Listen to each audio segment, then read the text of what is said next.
يا ربي بالمصطفى بلغ مقاصدنا واغفر لنا ما مضى يا واسع الكرم.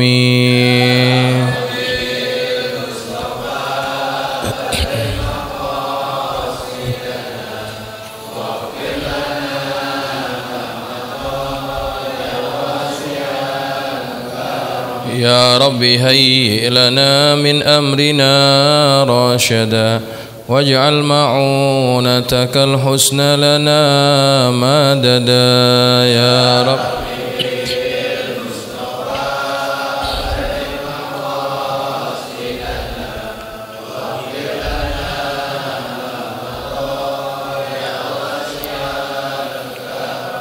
ولا تكلنا إلى تدبير أنفسنا فالنفس تعجز عن إصلاح ما فسدا يا رب بالمصطفى.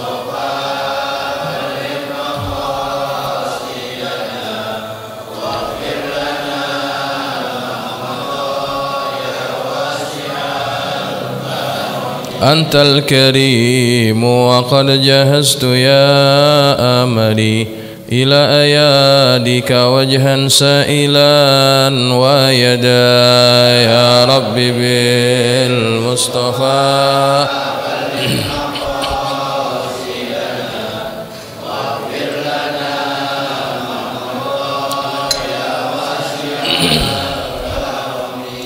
اللهم صل وسلم وبارك عليه وعلى آله. فضيلة حضرة النبي المصطفى محمد صلى الله عليه وسلم ثم أرواح آبائه وإخوانه من الأنبياء والمرسلين وآل كلهم وصحابته أجمعين وتابعين لهم بإحسان إلى يوم الدين. ثم إلى أرواح الأولياء الشهداء الصالحين والعلماء العاملين أينما كانوا من مشارق الأرض إلى مغاربها وأن الله يولي درجاته في الجنة. ثم إلى أرواح مشايخنا المعلمين الحبيب عبد الرحمن محمد سقاف وشافي هذين كذاك وشكرهم لي. بسم الله الرحمن الرحيم. بسم الله الرحمن الرحيم. بسم الله الرحمن الحبيب عبد الرحمن سقاف. بسم الله عبد البشير عبد الله شافي. ثم إلى أروح مشرف الدين عبد الغني. بسم الله الرحمن الرحيم. لطفات الله وسم الله حسن الله بأن الله يتغشاهم بالرحمة والمغفرة ويعيد علينا من بركاتهم وأسرارهم وأنوارهم وعلومهم ونفحاتهم في الدين والدنيا والآخرة. وثم إلى روح مؤلف هذا الكتاب الإمام النووي بأن الله يعلي درجته في الجنة وينفعنا بأسراره وأنواره وعلومه ونفحاته في الدين والدنيا والآخرة وعلى نية أن الله يفتح علينا فتوح العارفين ويفقهنا في الدين ويرزقنا كمال الإخلاص واليقين وعلى كل نية صالحة. وإلى حضرة النبي المصطفى محمد صلى الله عليه وسلم الفاتحة. أعوذ بالله من الشيطان الرجيم. بسم الله الرحمن الرحيم. الحمد لله رب العالمين الرحمن الرحيم مالك يوم الدين إياك نعبد وإياك نستعين اهدنا الصراط المستقيم صراط الذين أنعمت عليهم غير المغضوب عليهم ولا الضالين آمين.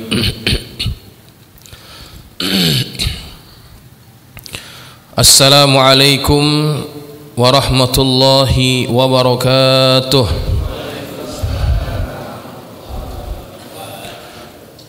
الحمد لله رب العالمين وبه نستعين على أمور الدنيا والدين والصلاة والسلام على أشرف المرسلين سيدنا محمد وعلى آله وأصحابه أجمعين. سبحانك لا علم لنا إلا ما علمتنا إنك أنت العليم الحكيم.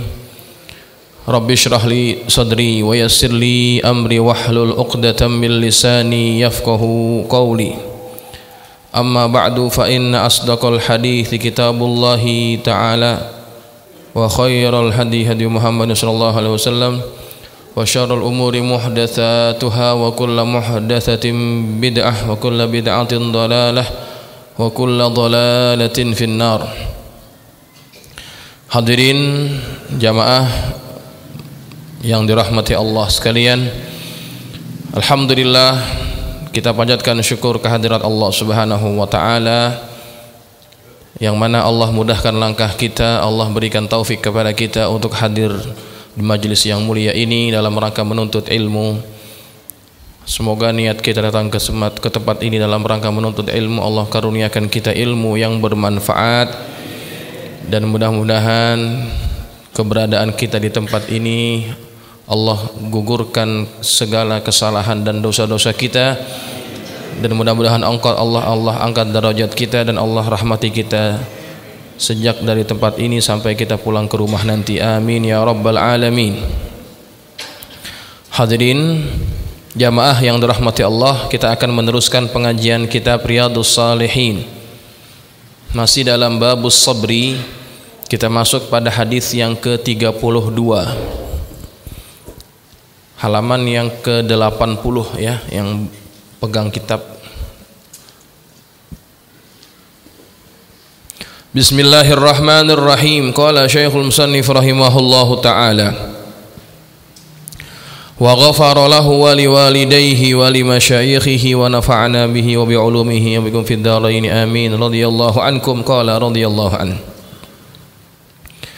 Wa an Anas radhiyallahu anhu qala marran nabiyyu sallallahu alaihi wasallam bi imra'atin tabki 'inda qabrin faqala ittaqillaha wasbiri faqalat ilaika anni fa innaka lam tusib bi musibati wa lam ta'rifhu faqila laha innahu an-nabiyyu sallallahu alaihi wasallam فأتت باب النبي صلى الله عليه وسلم فلم تجد عنده بوابين فقالت لم أعرفك فقال إنما الصبر عند الصدمة الأولى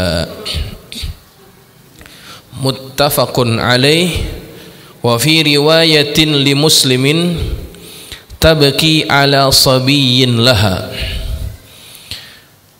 Hadirin jamaah yang dirahmati Allah, hadis yang ke-32 dalam bab sabar ini diriwayatkan dari sahabat Nabi yang bernama Anas bin Malik. Beliau berkata, Nabi pernah melewati seorang wanita yang sedang menangis di samping sebuah kubur. Di dalam riwayat Imam Muslim, kubur yang ditangisi itu adalah kubur anaknya. Faqala, maka kemudian Nabi berkata, ittaqillaha wasbiri, takutlah engkau kepada Allah dan bersabarlah. Nabi mengatakan perkataan itu kepada ini orang karena wanita ini menunjukkan ekspresi ketidakterimaan terhadap ketentuan Allah. Kalau bahasa kita bilang ini orang meraung-raung, meratap, tetapi secara berlebihan. Kalau menangis saja itu biasa, karena Nabi pun ketika anaknya wafat, Nabi pun menangis. Tetapi Nabi mengatakan hal ini kepada wanita tersebut karena orang ini telah melakukan perkara yang dilarang oleh syariat, yaitu meratapi sesuatu musibah. Anaknya meninggal, kemudian dia meratap, meraung-raung. Kalau orang Arab itu punya tradisi, mereka kalau ditinggal mati oleh orang yang dicintainya, mereka akan menampar-nampar pipinya, memukul-mukul kepalanya, ngambil pasir diletakkan di atas kepalanya. Bahkan ada juga yang sampai merobek-robek pakaiannya sambil mereka berkata, wahai tulang punggungku, wahai sandaran hidupku, kenapa engkau meninggalkan aku, begitu ya. Ucapan-ucapan yang seolah-olah dia tidak menerima, ya. Ini niyah artinya meratap yang dilarang. Maka Nabi tegur ini orang nih, ittaqillah, ya, ittaqillah wasbiri, takutlah kamu kepada Allah dan bersabarlah. Faqalat, maka wanita ini berkata, ilaika anni, pergilah engkau dari saya. Fa innaka lam tusib bi musibati, karena engkau tidak ditimpa musibah seperti yang aku rasakan, gitu. Nah, ini seringkali ya, kita kalau ada orang yang kena musibah, kita paling ngomongnya apa? Sabar ya, sabar. Kadang-kadang orang yang kita nasihatin nggak terima itu. Lo nggak ngerasain apa yang gue rasain, gitu ya. Nah itu kurang lebih begitu. Lo nggak ngerasain apa yang gue rasain, gitu ya. Lo ngomong gampang aja, gitu ya. Nah itu omongan bahaya tuh. Nah, walam ta'rifhu, dan wanita ini tidak mengenali siapa yang menasihati dia. Faqila laha, kemudian dikatakan kepada dia, kepada si wanita ini, innahun nabi sallallahu alaihi wasallam. Hei, tadi yang nasihatin kamu itu nabi. Wah. Kemudian dia pun terkejut. Nabi langsung tinggalkan dia. Ketika orang ini, pergi kamu nggak ngerasain apa yang saya terima. Nabi tinggalkan, Nabi nggak layanin. Kemudian satu waktu fa'atat baban Nabi sallallahu alaihi wasallam, maka kemudian wanita ini mendatangi pintu Nabi. Falam tajid indahu bawabin, dan dia tidak menemui tukang penjaga pintunya Nabi. Biasanya ada yang menjaga pintunya, tapi kali waktu itu dia tidak menemukan penjaga pintunya. Faqalat, maka wanita ini langsung berkata kepada Rasulullah, lam a'rifka, aku tidak mengenali engkau ya Rasulullah, ya. Faqala, Nabi berkata, innamas sabru indas sadamatil ula, sesungguhnya sabar itu adalah pada saat pertama musibah itu menimpa. As-sabru indas sadamatil ula, sabar itu ketika pukulan yang pertama.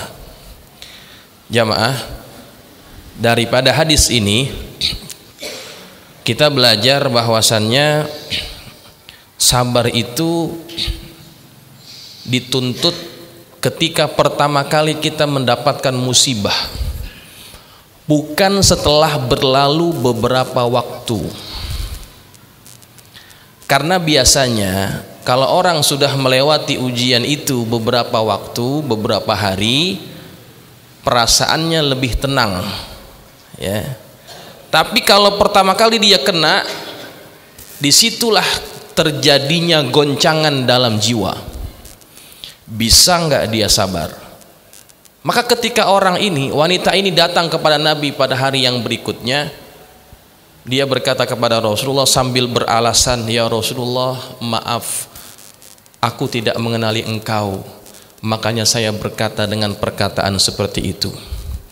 Di dalam riwayat yang lain disebutkan, sekarang saya sudah sabar, gitu. Dia ngomong begitu, sekarang saya sudah sabar. Lalu Nabi menjawab, as-sabru indas sadamatil ula, sabar itu letaknya ketika pertama kali mendapat musibah. Kalau sekarang ngomong sabar, belum waktunya, bukan waktu yang tepat, begitu ya. Nah, ini pelajaran penting bagi kita. Seringkali kita dalam kehidupan keseharian kita ada perkara-perkara yang membuat kita terpancing emosi, marah, ya. Kita lagi bawa mobil bener-bener, tiba-tiba mobil kita diserempet, ya. Kemudian kita turun dari mobil itu.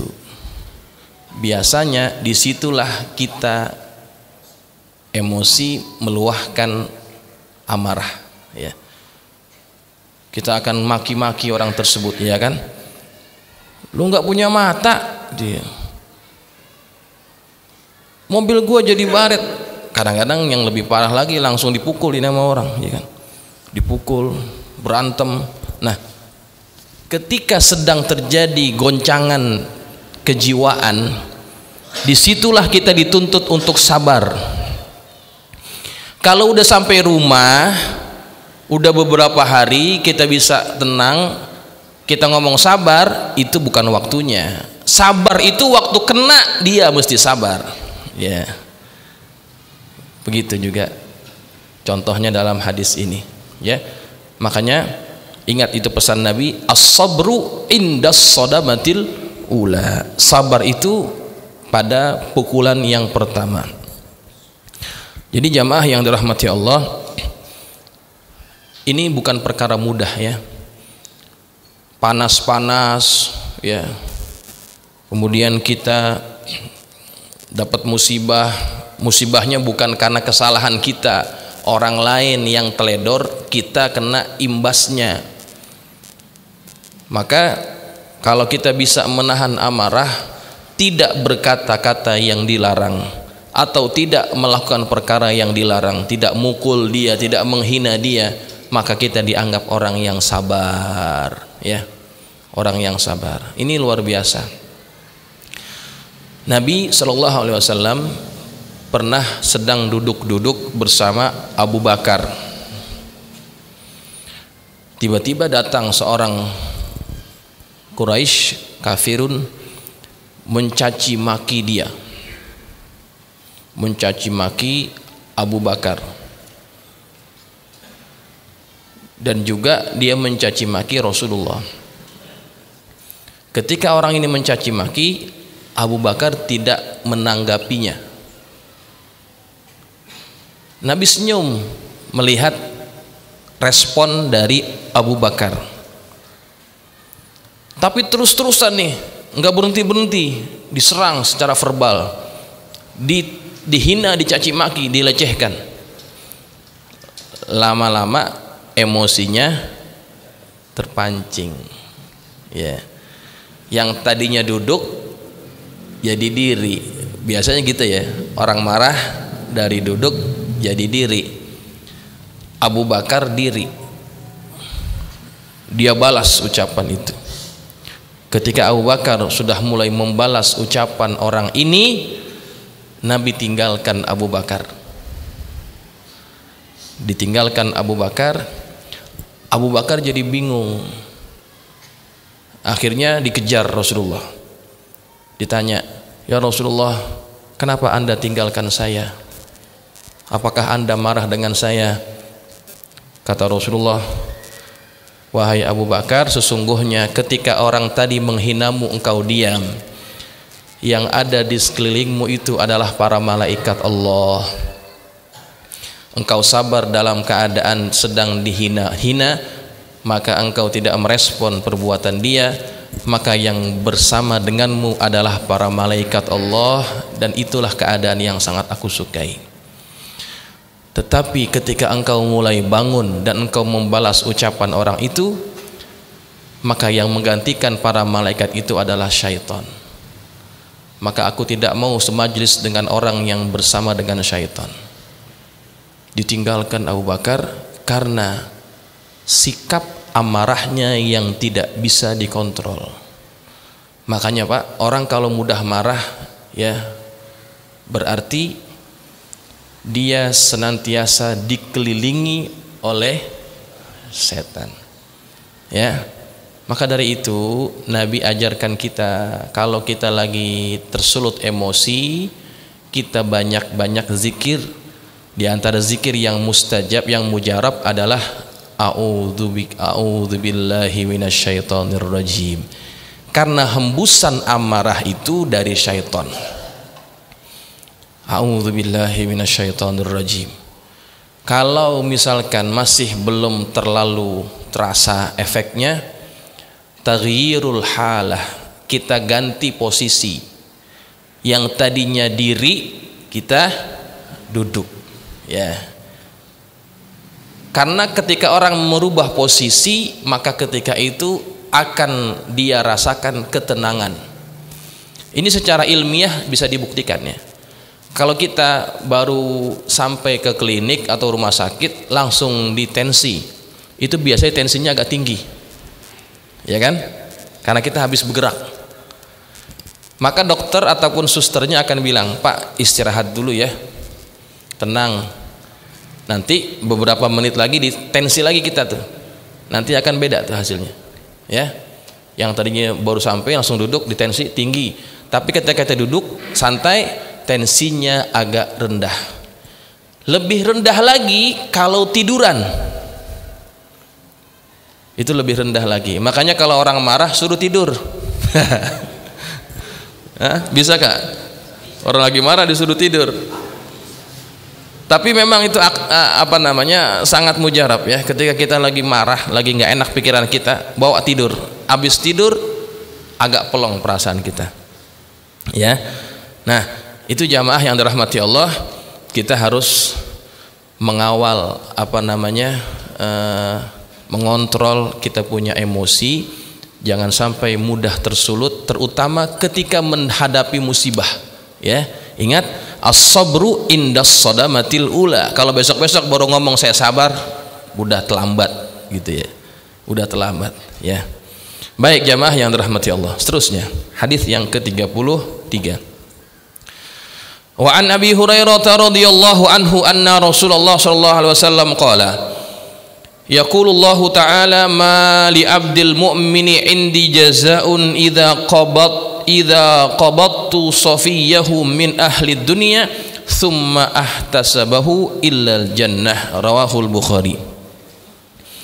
Dari Abu Hurairah radhiyallahu anhu, Nabi sallallahu alaihi wasallam bersabda, Allah Subhanahu wa taala berfirman. Ini namanya hadis qudsi. Ya, ini namanya hadis qudsi. Sedikit saya ulang lagi, hadis qudsi dengan Quran ada perbedaannya walaupun sama-sama firman Allah. Kalau hadis qudsi itu adalah wahyu yang disampaikan kepada Nabi, tetapi redaksinya itu dari Nabi, isinya dari Allah, redaksinya saja dari Nabi. Tapi kalau Al-Quran, isi dan redaksinya itu dari Allah, nggak ada perubahan sama sekali ya.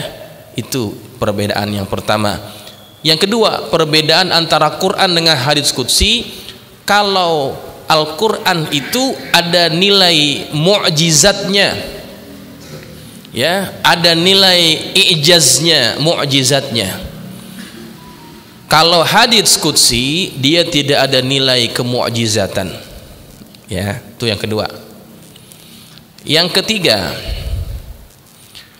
hadits qudsi walaupun sama-sama firman Allah, tapi kalau membacanya tidak diberikan pahala huruf per huruf. Dapat pahalanya atas dasar kita belajar, mengaji ya, belajar. Itu pahalanya. Tapi kalau Al-Quran diberikan ganjaran pahala huruf per huruf. Satu huruf Allah berikan ganjaran berapa? 10 kali lipat ya. Itu perbedaannya antara hadits qudsi dan juga Al-Quran. Banyak perbedaannya, tapi saya sebutkan 3 saja.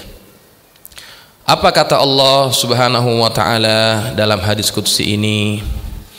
Mali abdil mu'mini indi jazaun, tidak ada balasan bagi hambaku yang mukmin, idza qabattu safiyahu min ahli dunya, apabila aku mencabut nyawa orang yang dia cintai dari penduduk dunia, thumma ihtasabahu, kemudian dia mengharapkan pahalanya, illal jannah, maka orang tersebut akan mendapatkan balasan surga ya.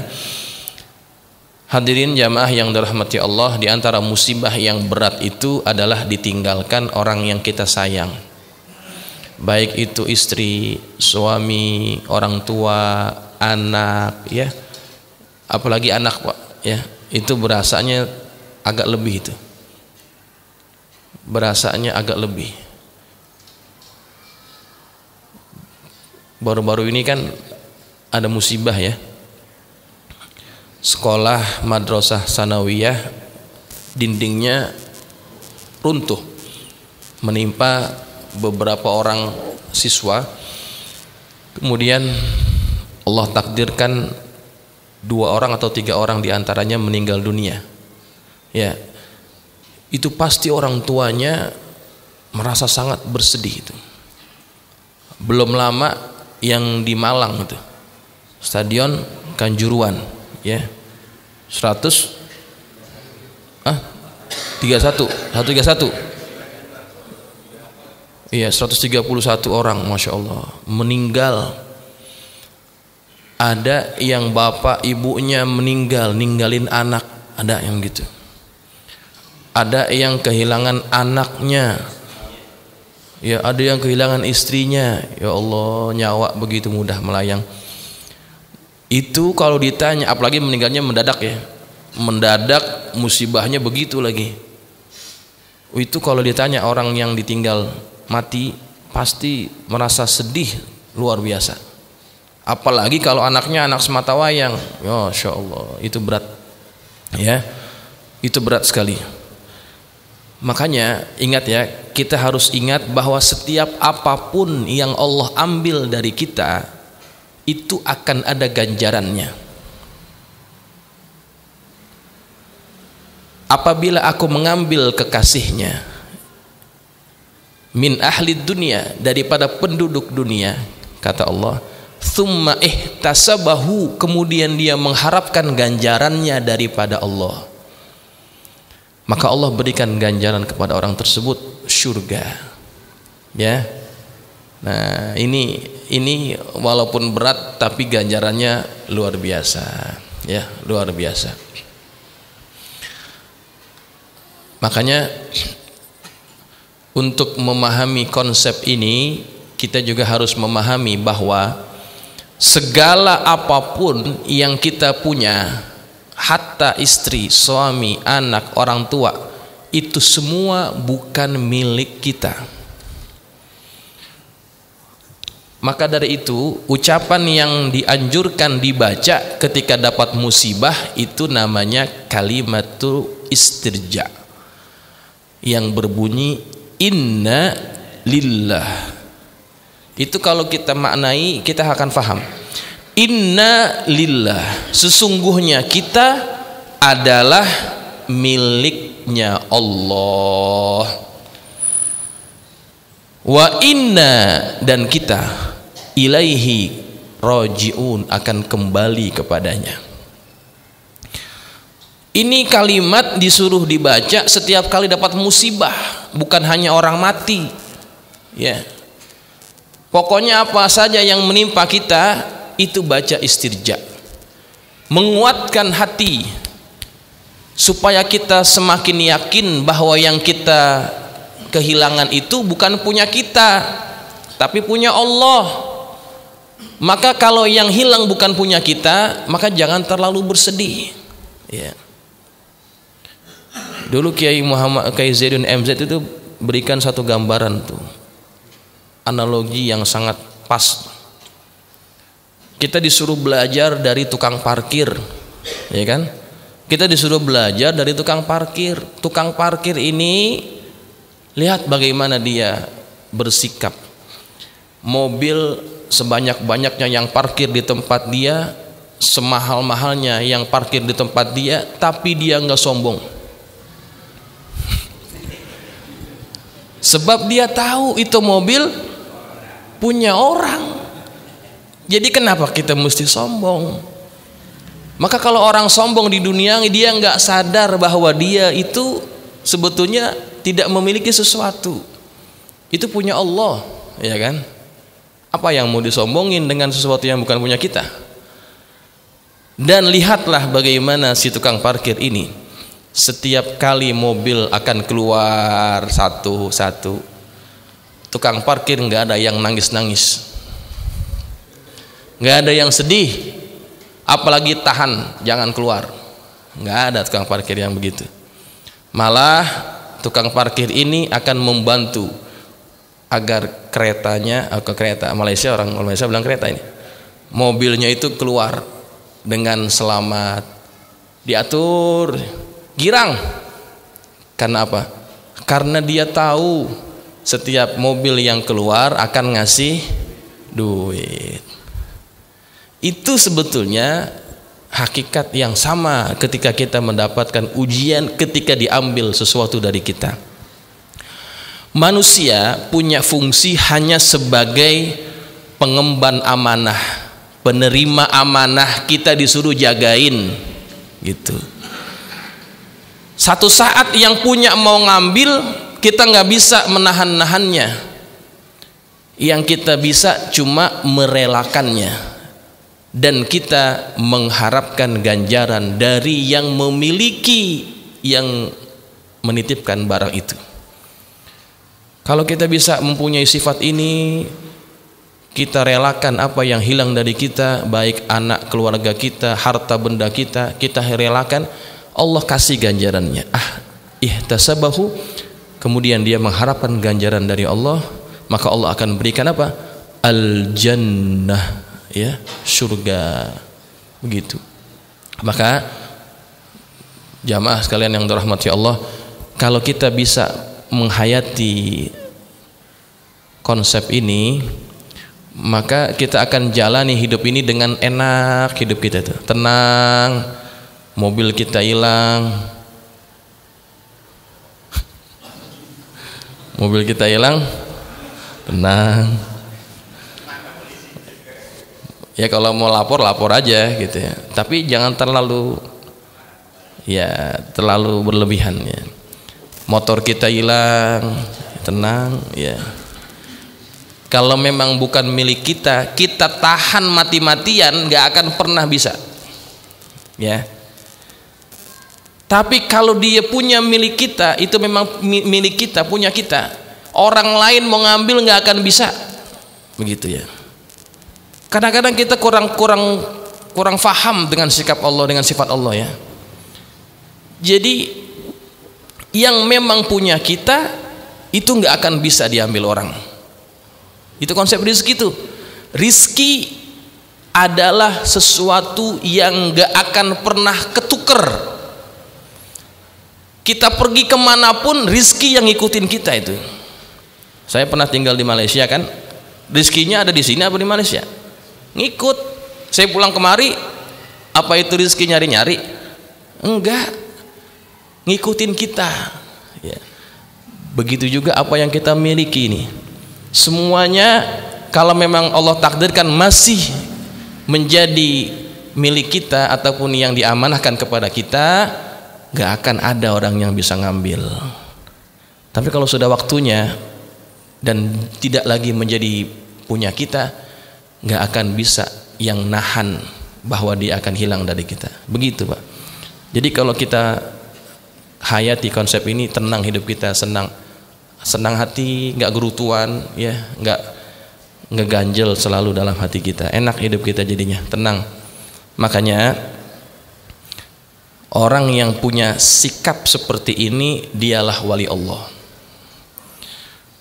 Ala inna awliya Allah la khawfun alaihim walahum yahzanun.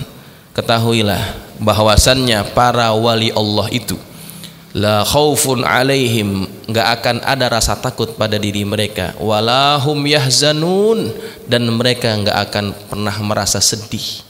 Wali itu begitu sikapnya, tidak pernah merasa sedih, risau, takut, gelisah, enggak akan ada pada diri mereka.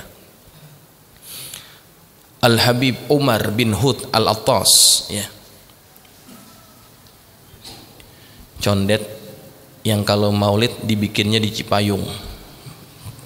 Ada yang pernah zaman itu, Habib Umar bin Hud Al-Attas, kalau fotonya itu sering dipajang-pajang, jenggotnya putih, pegang tasbih besar.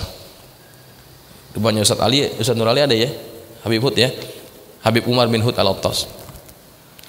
Habib Umar bin Hud Al-Attas ini adalah orang yang dibilang wali min auliyaillah. Ditanya kerjaannya, emang gak ada kerjaannya, emang gak kemana-mana, di rumah aja. Tapi kalau bikin maulid, kambing yang dipotong ribuan Pak. Duitnya dari mana nggak tahu, ada aja itu. Guru kami Al-Habib Abu Bakar bin Abdurrahman As-Segaf, dia cerita kalau datang ke kamarnya, ke rumahnya, Itu ngambil dari mana aja duit keluar, Pak. Diambil duit dari mana? Di bawah kasur, di bawah bantalnya keluar duit. Di mana aja keluar. Tapi bukan kayak Dimas Kanjeng nih. Dimas Kanjeng yang itu trik, itu tipuan. Kalau Habib Umar bin Hutalatos, pokoknya kalau kapan saja dia mau ada itu. Ini sama kejadiannya dengan karamah ini bisa dilihat juga pada seorang pendiri Jamaah Tabligh, yaitu Maulana Muhammad Ilyas Al-Kandahlawi. Beliau itu kalau masukin tangan ke kantong keluar aja duit. Dan duit yang keluar bukan cuma duit India. Kalau yang datang pelajar dari mana, keluar duitnya dia gitu.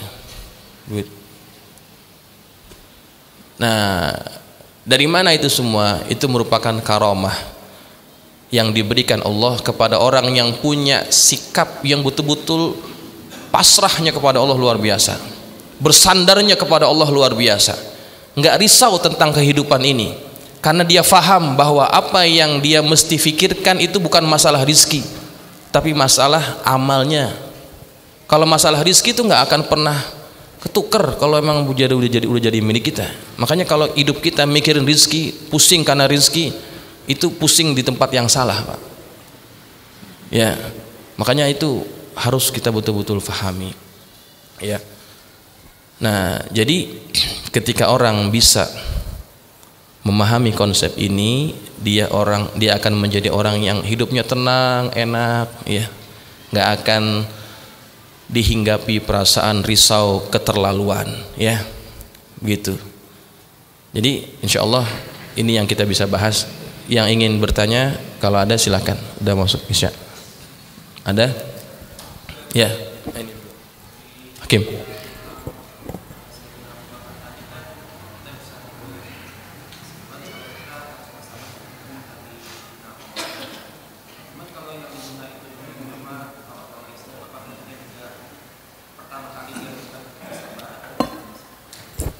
Bagus pertanyaannya. Kalau yang dihina Nabi Muhammad, apa sikap kita? Apakah kita diam ataupun marah? Ini bagus pertanyaannya. Kalau yang dihina pribadi kita, maka kita dituntut untuk bersabar. Tapi kalau yang dihina simbol-simbol agama, wajib marah. Kalau yang dihina simbol-simbol agama, Al-Quran, Nabi Muhammad, ya, apapun yang menjadi simbol kepada agama Islam, kita wajib marah. Kenapa? Disitulah bisa kelihatan bagaimana kualitas keimanan seseorang. Kata Buya Hamka, kalau agamamu dihina kemudian engkau diam saja, ganti pakaianmu dengan kain kafan, kata Buya Hamka. Nggak ada wibawanya jadinya kalau umat Islam ketika nabinya dihina dia diam saja. Maka harus dia bersikap menunjukkan kemarahannya. Ya, para sahabat begitu, kalau yang dihina adalah Rasulullah, dia akan marah, terutama Umar, ya. Itu luar biasa. Jadi itu yang harus kita pegang, ya. Ya, Bang.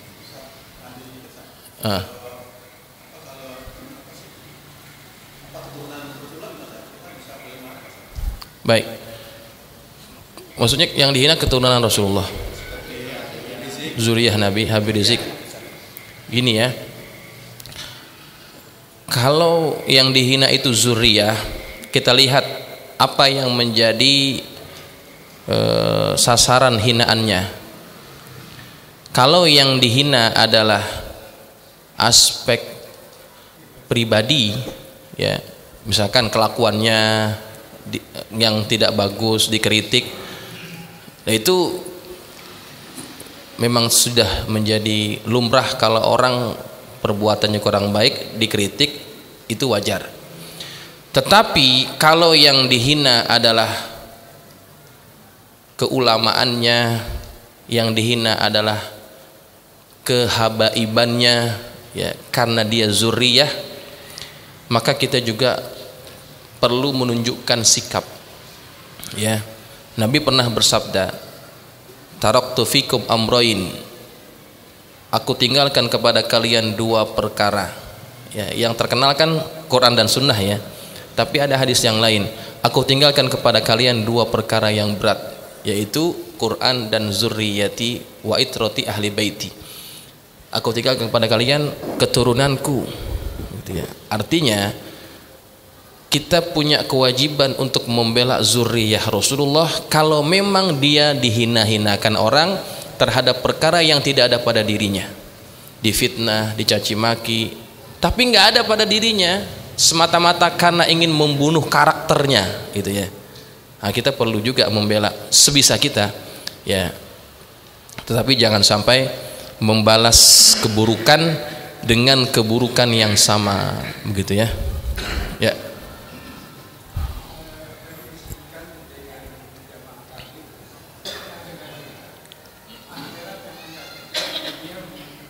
Iya.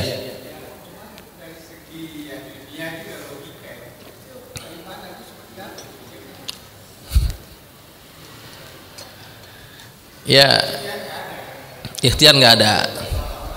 Ya, ini panjang ini kalau mau dijelasin. Kita sambung aja minggu depan ya. Ya ini perlu penjelasan yang panjang soalnya. Kalau separuh-separuh nggak enak. Ya. Memang betul dunia itu akan mengikuti orang yang betul-betul cinta kepada Allah. Tadi saya berikan contohnya dua orang itu kan. Tapi bagaimana dengan kewajiban kita mencari nafkah dan sebagainya itu? Nanti kita akan cerita ya minggu depan. Nanti ingatkan saya kalau lupa.